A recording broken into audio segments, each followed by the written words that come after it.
Hi, friends. Welcome back for chapter 15 of Indian in the Cupboard. To set our purpose for today's reading, what does the following phrase tell you about Omri's feelings? Omri felt a jerk in his chest as if his heart had just hiccuped. So, what do you think that means? Let me read to you. Chapter 15, Underfloor Adventure.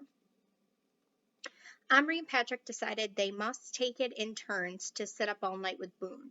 This was going to be tricky because of the light showing under the door, but Omri unearthed the lopsided remains of the candle he had made himself with his candle making kit.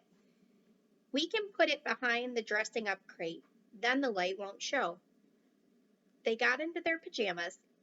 Patrick was supposed to be sleeping on a folded bed, so they got it ready to avoid arousing suspicion. When Omri's mother came in to kiss them goodnight, they both were in bed, apparently reading. The fact that Omri was reading in the semi-darkness was nothing unusual. She was always at him about it. "Oh, Omri, won't you switch to your bedside light on? You'll ruin your eyes." "It doesn't work," said Omri promptly. "Yes, it does. Daddy fixed it this morning. You know what was wrong with it?" "What?" said Omri impatiently, wishing for once that she would go. "That wretched rat Gillian had made a nest under the floorboards and lined it with bits of insulation and gnawed off the wires. It's a wonder it didn't electrocute itself." Omri sat up sharply. "Do you mean it got loose?" His mother gave a lopsided smile. "Where have you been keeping yourself? It's been loose since last night. Haven't you noticed Gillian frantically looking for it? It seems to have taken up residence under your bed." "Under my bed!" Omri yelled, leaping out and dropping to his knees. "It's no use looking for it. I mean right under the floor. Daddy caught a glimpse of it today when he had the boards up, but he couldn't catch it, of course. It's a matter of waiting till it comes out for food, and then—" Omri wasn't listening. "A rat? That was all they needed. Mom, you've got to get it. You've got to." "Why? You're not scared of it, are you?" "Me? Scared of that stupid rat? Of course not. But we've got to catch it," said Omri desperately. He felt wild and furious. How could Gillian have let the thing go? The perils that a rat presented to his little men simply turned his blood cold. And why, of all rooms in the house, should it have chosen his? He was tearing frantically at the edge of the carpet, trying to pull it back when his mother hiked him to his feet. "Omri, that carpet and those floorboards have been taken up once today. They've been put back once and everything tidied up. Rat or no rat, I'm not going through it all again tonight. Now get into bed and go to sleep." "But into bed, I said now." When she used that tone, there was no arguing with her. Omri got into it, was kissed, and watched the light go off and the door close. As soon as her footsteps faded, he leapt up again, and so did Patrick. "Now we must definitely stay awake all night. We mustn't close our eyes for a moment," said Omri. He was hunting through his ancient collection of book matches for one out of which his father had not cut the matches. At last he found one and lit the candle. They very gently moved Boone's bed out of the hiding and to the bedside table, set the candle beside it, and sat, one on each side, watching Boone with a dreadfully ill-looking face. The pink square of Band-Aid had moved fractionally up and down as he breathed. You could hardly see it. It was like watching the long hand of the clock moving. Only the slowest concentration enabled them to detect a faint motion. "Hadn't we better move the seed box up here too?" whispered Patrick. In the moment when Little Bear had shot Boone, Omri had almost been angry enough to have fed him to the rat. But now his fury had cooled. He certainly didn't want anything awful to happen to him. "Yes, let's." Between them, they cleared a place on the table and lifted the seed box, with its long house, fireplace, and hitching post. up out of reach of the prowling rodent. Careful, don't frighten the horses. The horses, however, were getting used to being carried about and hardly looked up from munching their little piles of grass cuttings. There was no sign of life from the longhouse. There followed a timeless period of just sitting there, their eyes fixed on Boone, still figuring in the flickering candlelight. Omri began to feel light-headed after a bit. The candle flame went fuzzy, and Boone's body seemed to vibrate as he stared at it. And the very back of his mind, something else was nagging. He didn't ask himself what this was because he had a superstitious feeling that if he let his mind wander from Boone, even for a minute, Boone would slip away into death. It was as if only Omri's will and Patrick's were keeping that tiny, fragile heart beating. Suddenly, though, a thought, like a landscape lit up by lightning, flashed to the forefront of Omri's brain. He sat up, his eyes wide open, and his breath held. Patrick! Patrick jumped. He'd been half asleep. What? The key! I know where it is. Where? Right under my feet. It must have dropped through the floorboards when my dad opened them. There is nowhere else it could be. Patrick gazed at him in admiration, but also in dismay. How are we going to get it? He whispered. We'll have to take up the carpet first. Maybe Dad didn't nail all the boards down. Moving very quietly, they managed to lift the one corner of Omri's bed and kick back the edge of the carpet from underneath. Another bit was under the bedside leg table, and that was tricky, but they shifted it between them in the end. Carefully, they folded the corner of the carpet back on itself, exposing the boards. Omri then stuck his fingers down the narrow crack at the ends of the boards, one after the other, testing to see if they could be lifted. Only one of them could. The rest were nailed down to the joist underneath. Making as little noise as possible, he hadn't heard his parents go to bed yet, Omri pried up the short end of the board. A hole, about 6 inches by 18, gaped in the light of the candle Patrick was holding. Even when he put the candle down the hole, they couldn't see much. We'll have to risk the bedside light, Omri said. They switched it on and carried it on its cord down the hole. Kneeling on the floor, they peered into the depths. They could make it out of the dusty lath and plaster about a foot down, the top side of the ceiling of the room below, the room where Omri's parents were now sitting. We'll have to be dead quiet or they'll hear us. Dead quiet doing what? Asked Patrick. It's not there. You'd see it if it was. It must be under one of the nailed down boards, said Omri despairingly. At that moment they heard Little Bear calling them, and they stood up. He was standing outside the longhouse, naked but for his breechcloth. His hair hung loose, and his face and chest and arms were smeared in ashes, and his feet were bare. Little Bear, what have you been doing? Asked Omri, aghast by his appearance. Want fire, want make dance, call spirits, make Boone live. Omri looked at him for a moment and felt an ache in his throat that reminded him painfully of his babyish days, when he used to cry all the time, days he thought that he had left behind forever. Little Bear, dancing won't do any good. The spirits won't help. We need a doctor. To get a doctor, we need the key. Would you help us find it? Little Bear didn't move a muscle. I help. Gently, Omri picked him up. He knelt on the floor and put his hand down the hole. Patrick held the light. Omri opened his hand, and Little Bear stood on it, looking around into the dusty, dark tunnel stretching away under the floor. I think it's somewhere down there, Omri said quietly, on the other side of that wooden wall. You'll have to find a way through, a hole or a crack or something.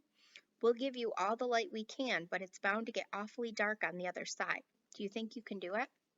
I go, said Little Bear immediately. Right, start looking for a way through. Little Bear, a tiny, vulnerable figure, strode through the dust into the darkness under the floor. Omri pulled the lampshade of the bedside lamp and thrust the bulb down into the hole. He couldn't get his head in to watch, and Little Bear went straight out of sight almost at once. Is there a way through? He whispered down the tunnel. Yes, came Little Bear's voice. Big hole. I go through. Omri, give light. Omri pushed the lamp down as far as he could, but the base of the lamp made it stick. Can you see anything? He whispered. as loudly as he dared. There was no answer. He and Patrick knelt there for an age. There wasn't a sound. Then Patrick said suddenly, "Did he take his bow and arrows?" "No, why?"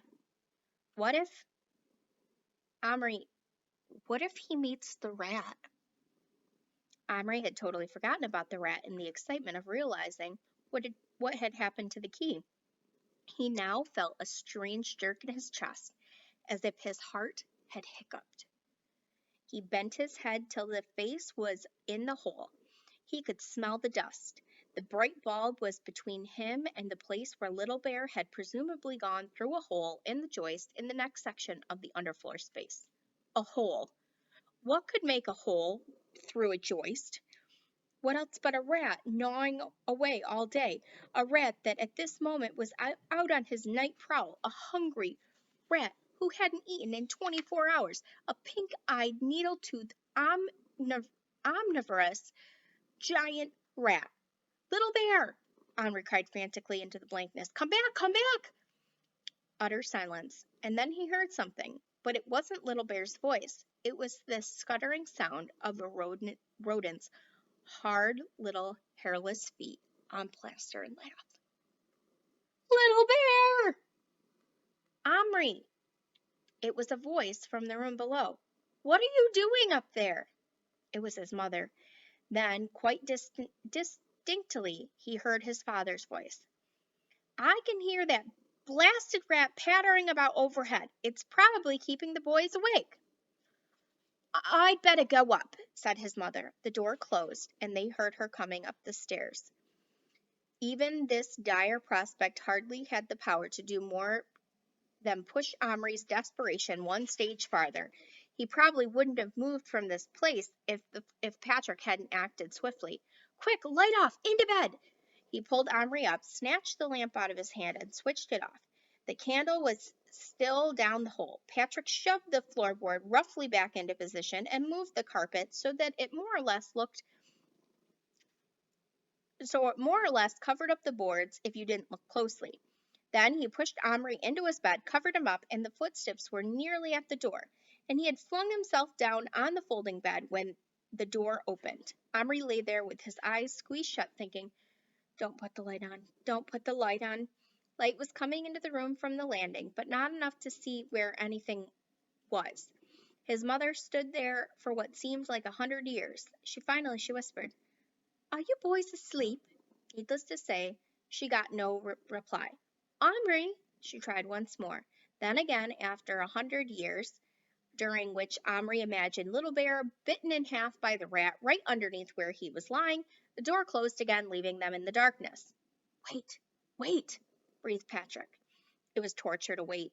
The rat had stopped moving when all the scuffling and footsteps had started. That was something. But now it was quiet again. Omri imagined it creeping toward its prey, its pink nose twitching, its albino whiskers trembling hungrily. Oh, how could he have let Little Bear go down there? Boone's death would at least not have been his fault, but if Little Bear was killed, Omri knew he would never forgive himself.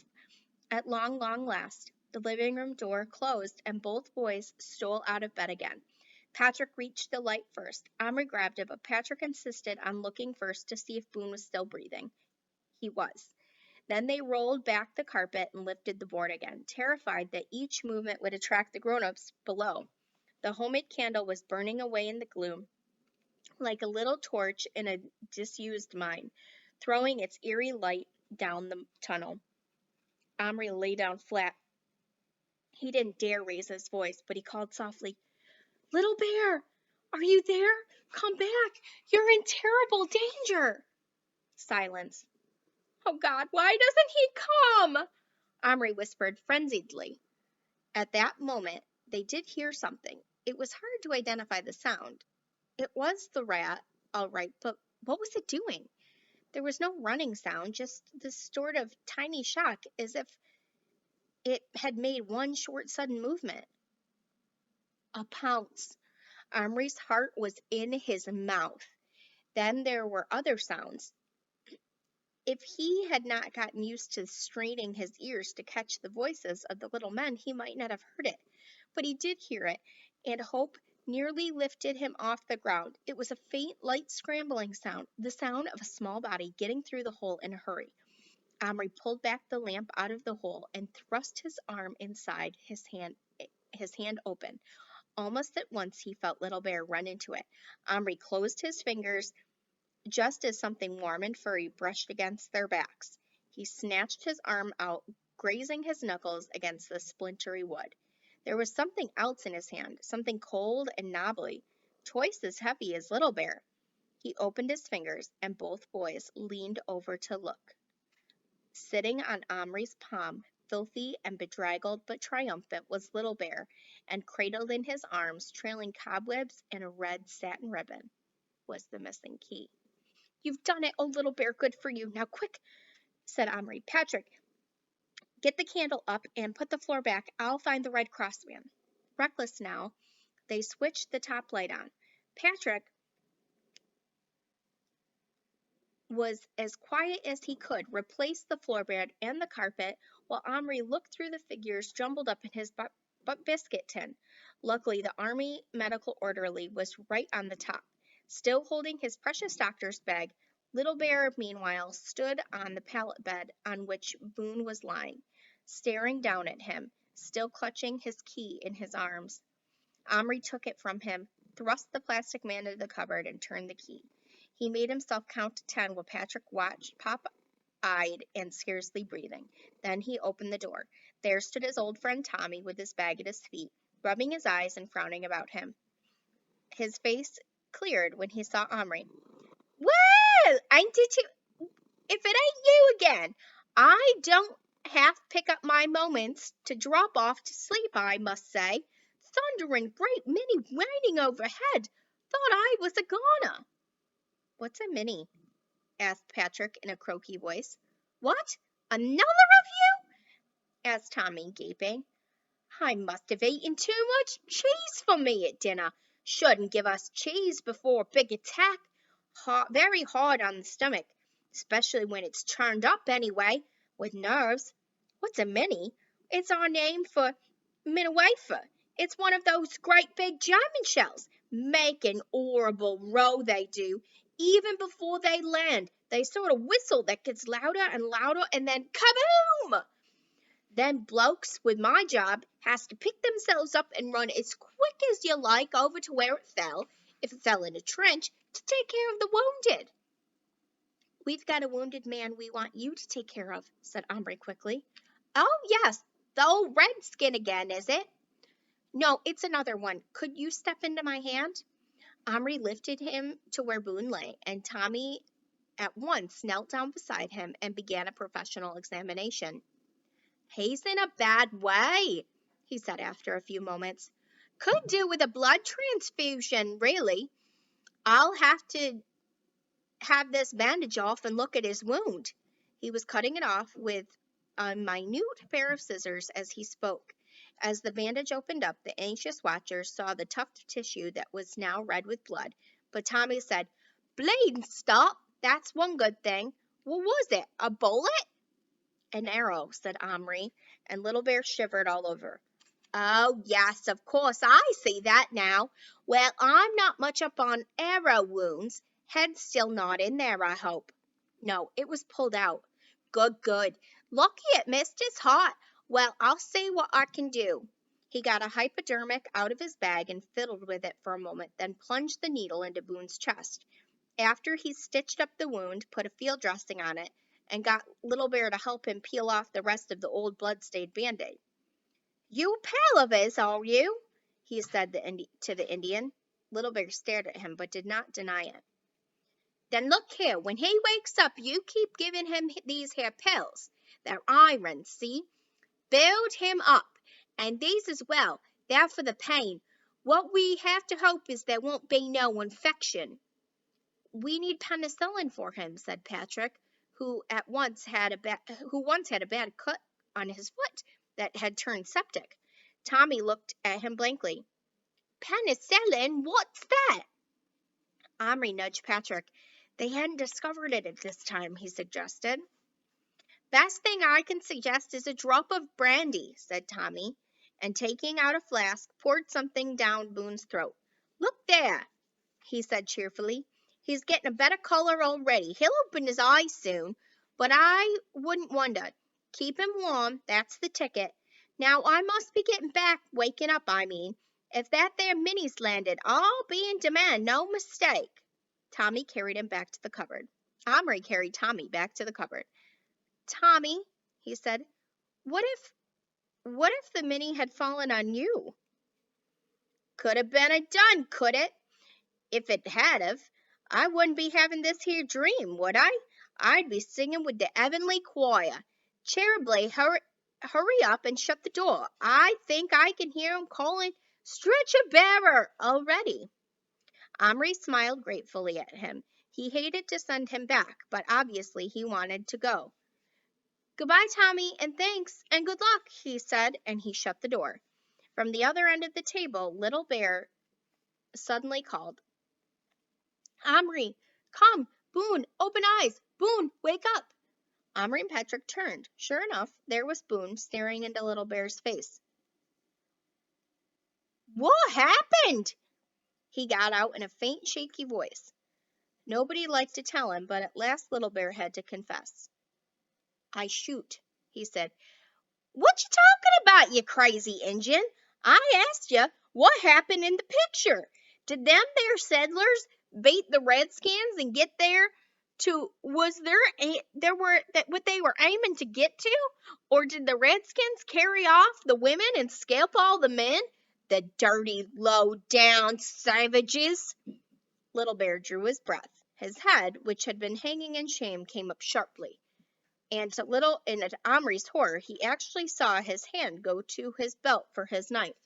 Luckily, it wasn't there, but he jumped to his feet.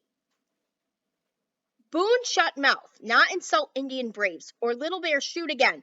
This time, kill good. Take scalp, hang on pole. Boone's scalp too dirty to hang on belt of Indian chief. And he snatched the chief's cloak off Boone's body and twirled it proudly back at his shoulders. Omri was shocked, but Patrick was laughing so hard he could scarcely hold it in. But he controlled himself enough to wrap Boone up in the cutout blanket to keep him warm.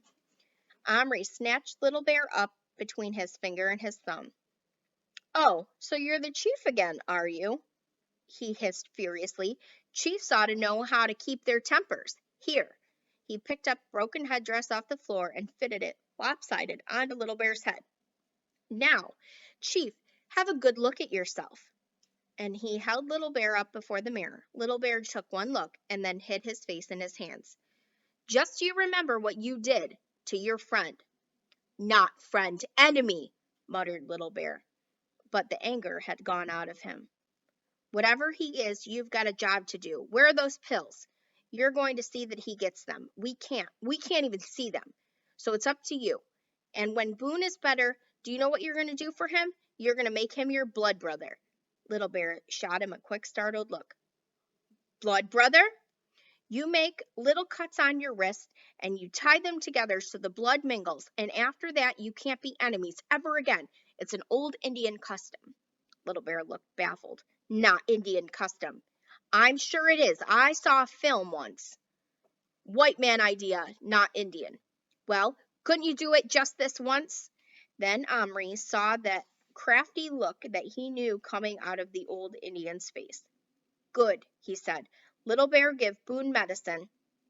Make him my brother when strong. And Omri, please put plastic in box to make real wife for Little Bear. Not tonight, said Omri firmly. We've had enough excitement. Tonight you stand guard over Boone, give him his pills, and when he needs them, drink of water and all that. Tomorrow, if everything's all right, I promise I'll bring your woman to life. That's a promise. So remember back to when Omri said, when it said in the book, Omri felt a jerk in his chest as if his heart had hiccuped. So what does that tell you about the feelings that Omri has at that time? And the vocabulary word I want you to think about is the word perils. So what does the word perils mean? The perils that a rat presented to his men could simply simply turned his blood cold. So what do you think perils means? Think about what happened in this chapter. All right, I will see you soon for the last chapter of our book. Remember, be kind.